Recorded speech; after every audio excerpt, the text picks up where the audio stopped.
Assalamualaikum warahmatullahi wabarakatuh. Halo Gen Suna, kembali lagi di Sunapod, suara kampus narasi kita. Podcastnya Win Sultanah Narasiyah Loksumawe. Tempat kita ngobrol seru tapi bermakna seputaran akademik, keislaman, dan kegiatan mahasiswa.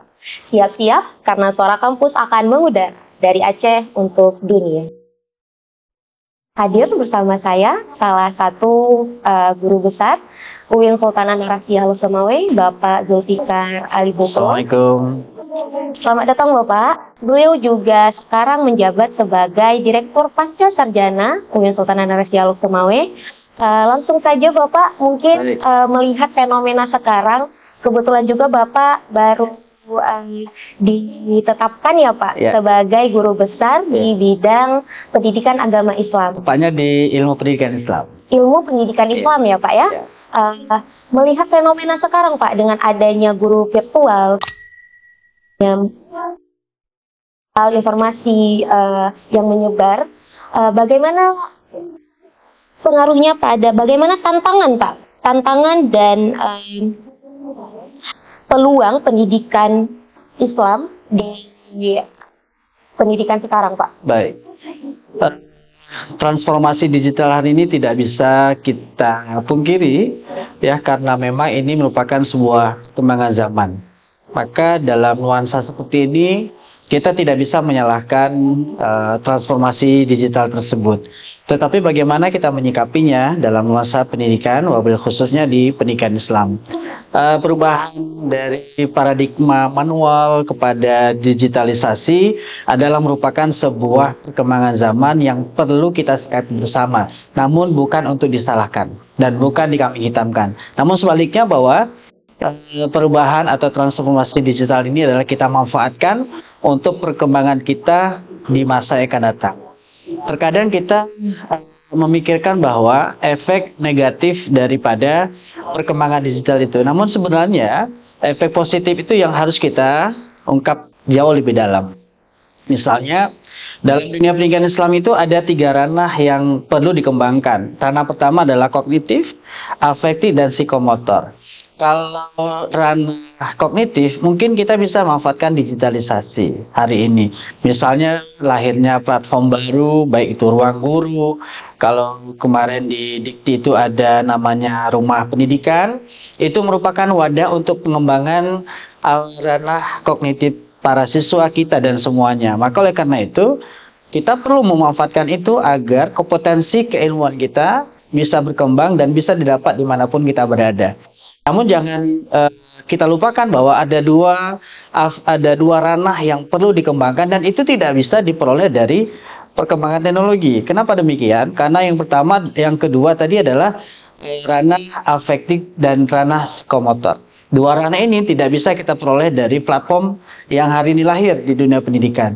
Namun karena memang harus butuh bimbingan, arahan dari public figure, seorang guru, seorang dosen, sehingga nanti antara tiga ranah ini bisa klop menjadi sebuah perkembangan baik itu secara kognitif, afektif, dan psikomotor siswa. Saya kira itu. Baik Pak.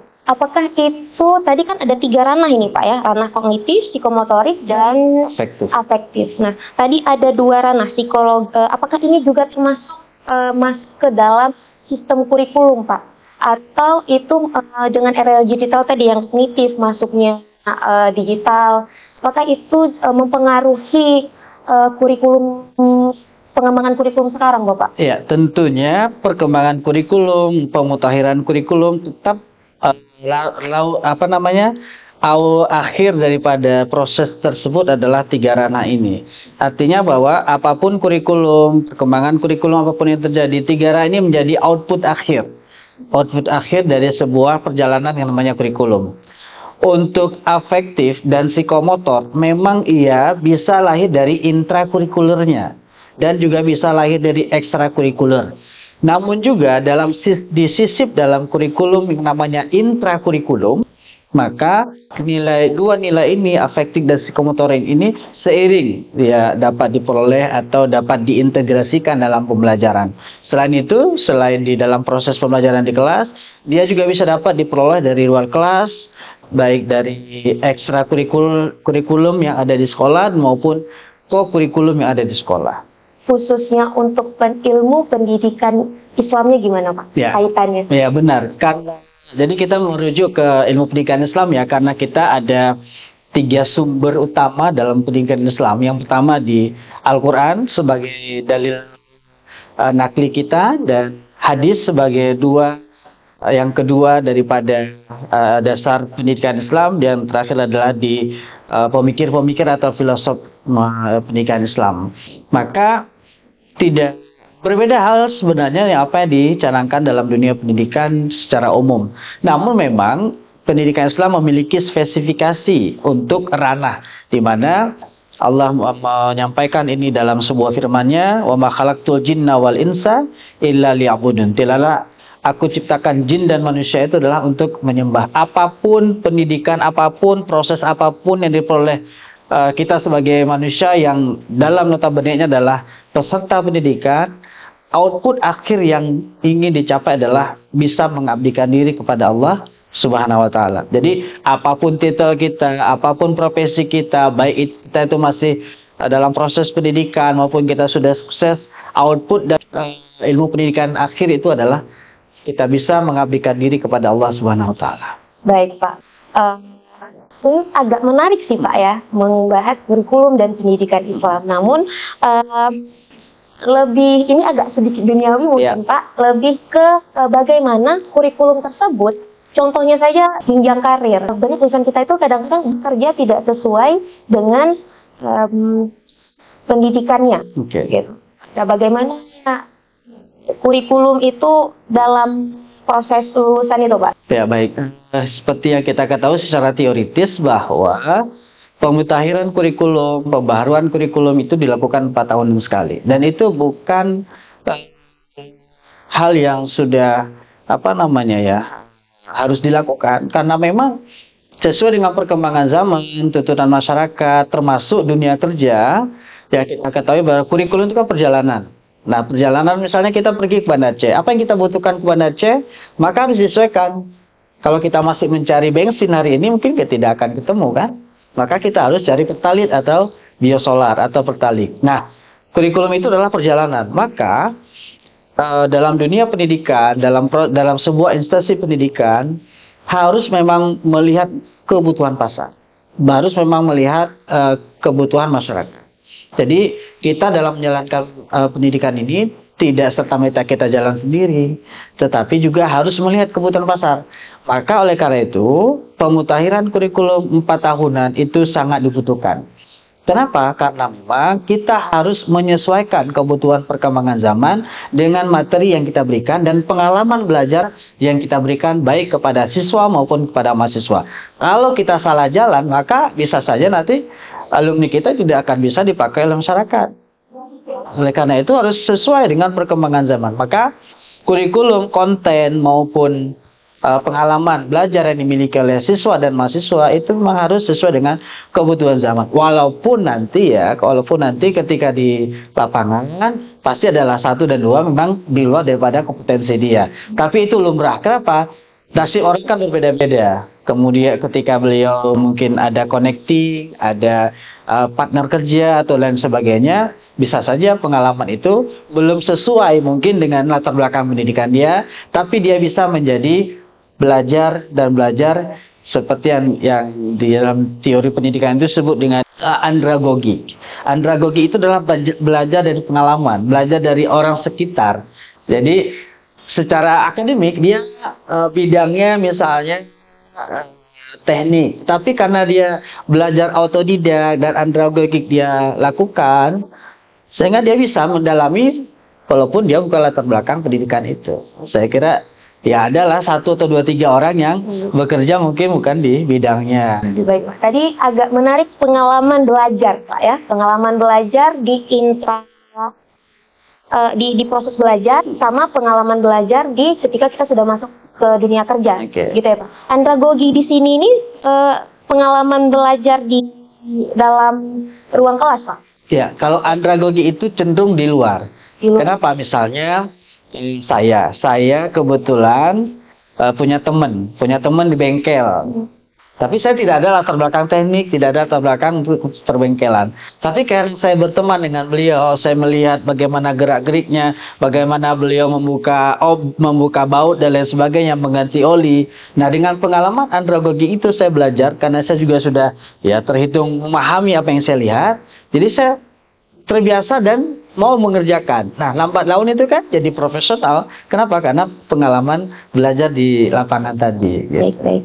Lalu bagaimana kurikulum, Pak, mengemas itu, Pak, mengemas pengalaman belajar menjadi suatu proses pembelajaran. Jadi sehingga tadi Bapak bilang memperkecil ruang atau memperluas lulusan sehingga dia bisa bekerja sesuai dengan cakap dalam bekerjanya, Pak. Baik, maka pemerintah sudah mencanangkan dua jenis kurikulum yang tadi saya sampaikan. Yang pertama adalah intrakurikuler dan yang kedua adalah ekstrakurikuler. Dan satu lagi sebenarnya ada tuh, namanya co-kurikulum. Kalau intra adalah kalau kita di kampus ya, kalau kita di kampus adalah mata kuliah yang diberikan oleh program studi tertentu dari semester 1 sampai dengan semester akhir. Itu adalah intrakurikuler yang sudah diramu dan tidak bisa dikurangi dan bisa mungkin dilebihkan. Sedangkan ekstrakurikulum adalah pengalaman-pengalaman lain, kompetensi-kompetensi yang lain yang diberikan baik dari program studi ataupun dari kegiatan lain yang ada di luar itu, dan itu mendukung kompetensi dia dan juga mendukung kompetensi yang lain. Gitu, kompetensi lain, sehingga ketika dia memiliki kompetensi yang lain oleh alumni ini, selain kompetensi utama yang diberikan dalam intrakurikulum, maka dia peroleh dari ekstrakurikulum tadi, dan itu mendukung daripada intrakurikulum. Sedangkan co-kurikulum ya tidak tertulis. Jadi ada namanya kurikulum tidak tertulis. Tapi kurikulum yang tidak tertulis ini juga mendukung dua kurikulum tadi, baik intrakurikulum maupun ekstrakurikulum. Sehingga ketika ini dijalani oleh peserta didik kita atau mahasiswa kita, itu kompetensinya lebih sempurna, lebih sempurna. Nah, kita contohkan, mungkin secara administrasi negara ini sudah berpikir ke dalam itu. Apa? Ada kebijakan yang namanya Surat Pendamping Ijazah, SKPI. Iya. SKPI ini adalah sebagai pengesahan administrasi bahwa mahasiswa kita memiliki kompetensi yang lain yang sudah diperoleh dari mata kuliah yang sudah ada. Ini sebagai ciri ataupun daya tarik tersendiri ketika mahasiswa kita ini melamar di perusahaan tertentu. Jadi oleh perusahaan itu akan melihat selain kompetensi utama yang dimiliki di intrakurikulum, ternyata ketika melihat SKPI mahasiswa, ternyata dia tuh punya kemampuan yang lain, punya kelebihan yang lain, dan ini menjadi pegangan oleh perusahaan tertentu, bisa merekrut kita dan bisa menerima yang dimiliki, tetapi ada kompetensi yang lain. Dan ini sebenarnya sudah dilakukan oleh pihak-pihak misalnya di kepolisian, kita sudah membuka yang namanya jalur tahfidz. Itu juga menarik. Kenapa? Karena tahfidz itu tidak diajarkan mungkin di intrakurikulum, tetapi diperoleh di ekstrakurikulum atau di co-kurikulum. Jadi ada rekrut seperti itu. Ini menarik banget mengenai kurikulum ya teman-teman. Apa Pak tantangan atau dalam pengembangan kurikulum tersebut, Pak? Tadi ada 3 kan, Pak, ada intra, co, sama ekstrakurikulum. Ada tantangan spesifik gitu dalam pengembangan kurikulum, khususnya di kampus gitu, Pak? Ya, kalau saya lihat tantangan pasti ada ya di pengembangan 3 kurikulum ini. Yang pertama adalah karena kita diikat dengan jumlah SKS, kemudian juga diikat dengan beberapa kebijakan, baik itu dari segi keuangan maupun dari segi kemampuan mahasiswa. Kadang kita untuk menuntaskan interkurikulum itu masih kewalahan. Sedangkan di ekstrakurikulum itu membutuhkan dana. Saya kira untuk pelaksanaan ekstrakurikulum itu butuh support dana ataupun dan juga support perhatian kita. Support perhatian kita karena itu butuh pendampingan. Karena kalau tidak pendampingan mereka akan jalan sendiri, akhirnya berjalan di tempat. Itu yang saya kira menjadi tantangan utama, sehingga memang perlu bimbingan, pendampingan terhadap kegiatan-kegiatan ekstrakurikuler ini. Salah satu contohnya, Pak? Ya, misalnya begini. Ketika ada mahasiswa kita yang kompeten dalam edit video, podcast dan lain sebagainya, itu kan tidak ada di ekstrakurikuler. Tapi kalau mereka hanya belajar sendiri, tidak difasilitasi dan tidak didampingi, saya kira mereka akan kesulitan untuk menemukan jati diri tadi. Maka kita butuh pendampingan terhadap kompetensi-kompetensi yang lain yang dimiliki oleh mahasiswa kita. Contoh programnya apa ini? Saya kira ketika mahasiswa baru kegiatan PBAK itu kan, kalau tidak salah saya ada namanya pengklasifikasian minat bakat. Saya kira dari situ data itu bisa diperoleh dan itu bisa di-sharing, kemudian dibuat sebagai latar belakang apa yang harus kita lakukan. Apakah pendampingan, apakah pelatihan, apakah workshop dan lain sebagainya. Ya sesuai dengan klasifikasi itu saja. Karena kalau kita ada data, saya kira kita punya langkah tindak lanjut yang perlu kita lakukan. Menarik ini Pak, mengenai program ekstrakurikulernya ya. Ekstrakurikulum atau ekstrakurikuler nih Pak namanya? Ekstrakurikuler yang lebih familiar ya. Lebih familiarnya ekstrakurikuler teman-teman. Nah, apakah teman-teman di Zona mungkin salah satu yang menonton ini nanti ingin ini Pak, tapi mungkin agak kurang informasi. Okay. Nah, itu bagaimana di kampus kita itu memfasilitasi mereka Pak? Apakah harus melapor ataukah selain yang PBAK tadi Pak, mahasiswa baru? Oke, kalau kita lihat siklus dari tata organisasi yang ada di kita, mahasiswa itu kan di bawah wakil dekan 3, kemudian wakil rektor 3. Nah, saya kira potensi-potensi ini bisa diidentifikasi oleh mereka, walaupun sebenarnya ketika PBAK itu sudah dilakukan. Tinggal lagi bagaimana tindak lanjut untuk membangun atau mengembangkan kembali apa yang sudah mereka peroleh selama ini. Karena ketika mereka di sekolah menengah, saya kira mereka sudah punya pengalaman itu, sudah punya potensi itu. Tinggal lagi bagaimana meneruskan dan mengembangkan. Maka ketika kita perlu meneruskan dan mengembangkan, tidak cukup mereka berjalan sendiri. Jadi kita harus mendampingi, juga harus memberikan wadah untuk kompetensi itu. Baik Bapak, tadi saya agak penasaran juga ini Pak, kait SKPI. SKPI adalah pendamping ijazah yang menjelaskan bahwa mahasiswa tersebut memiliki kompetensi yang lain selain daripada kompetensi utama yang dia peroleh dari program studi. Itu otomatis didapatkan atau? Ya mungkin dalam tahun ini ya, setahu saya tahun ini kita di UIN ini lagi sosialisasi, baik itu di strata 1 maupun di strata 2. Kita perlu melakukan sosialisasi kepada mahasiswa, baik itu yang diperoleh di luar eksternal kampus maupun yang diperoleh selama berada di kampus ini. Jadi kompetensi yang lain yang dia miliki selain dari mata kuliah yang dia ikuti. Misalnya ada keahlian kaligrafi, itu kan keahlian dan dia sering mengikuti kompetisi dan itu menang.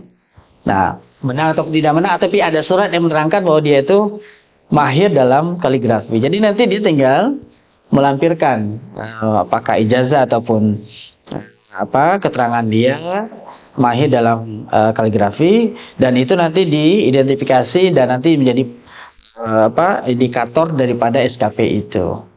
Tadi kita ini sepertinya membahas tentang yang sarjana ya. Nah, bagaimana apakah SKPI itu juga ada untuk magister Pak? Ya. Jadi kita lihat latar belakang lahirnya SKPI ini dulu sebenarnya. Jadi SKPI itu lahir adalah untuk menyahuti